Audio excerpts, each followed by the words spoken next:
Greetings, my friends. Well, it is eclipse season again. We had a lunar eclipse on March 14th, and we will have a solar eclipse tomorrow on March 29th. But this is not an ordinary eclipse, as the eclipse will be accompanied by a 7-planet conjunction. After some time, I have ascertained that Neptune should be in the camp with the other Papagrahas, and thus Neptune is a malefic planet, while Uranus should be considered a benefic planet. When two eclipses occur in the same month, it is said that the heads of government will face an open rebellion of their army. We saw major rebellions against the Israeli establishment by the Israeli people, and almost concurrently, we witnessed Palestinian protests against Hamas by Palestinians.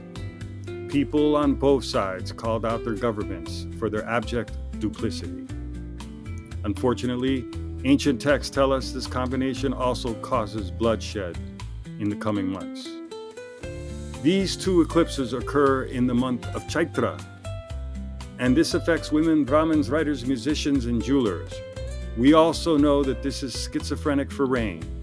Many will experience a lack of rain, while a few will experience too much rain or floods. If the sun or the moon rises or sets while being eclipsed, crops will fail and the government will face many difficulties. If such an eclipse be a total one and be aspected by malefics as well, there will be famine and pestilence all over the country. It is tricky for the U.S., for the eclipse occurs at dawn over Washington, D.C., the capital of the USA. But luckily, it is a partial eclipse. Nevertheless, this is a malefic portend for America and the Trump administration. If the solar eclipse occurs 15 days after a lunar eclipse, it engenders some to act wicked and unethical, and it will bring disharmony amongst couples. This becomes heightened as Venus and a retrograde, debilitated Mercury takes part in the solar eclipse, making this a difficult time for communication and relationships.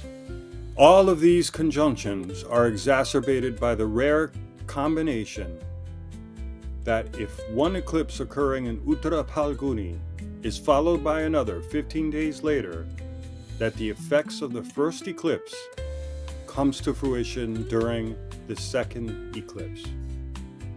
We know from old texts that eclipses in Pisces are not good for the purity of water and increases the possibility of mass oil spills, contamination, and pollution of water sources.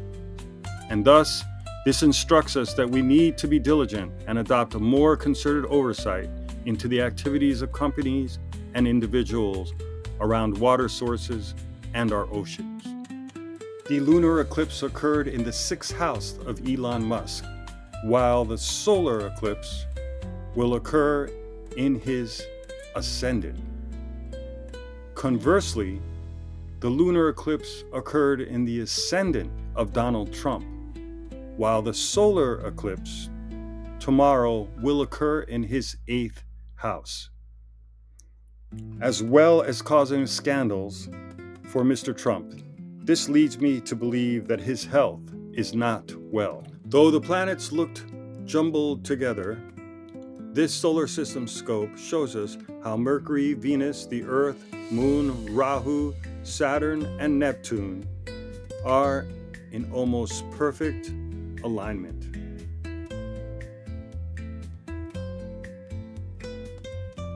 This set of eclipses has been quite deleterious to governments, for when an eclipse occurs in Leo, it is said to destroy many levels of government. Furthermore, when retrograde Mercury joins an eclipse, it is destabilizing to governments. This is made worse when Rahu creates an eclipse in the Sun's Uttarayana cycle. It is written in ancient times that this will also dissolve and destroy those in high-ranking government positions. Lastly, old texts tell us that Mercury retrograde can bring war to one's country and destroy wealth with fear, famine, and disease. Since Mercury entered its retrograde shadow on March 1st, we have seen trillions in losses in the American and world markets, as well as in the crypto sphere. Though on a mundane level, many of these combinations appear negative, this eclipse presents one of the greatest opportunities to rebirth oneself into new patterns, a new life, and a new paradigm.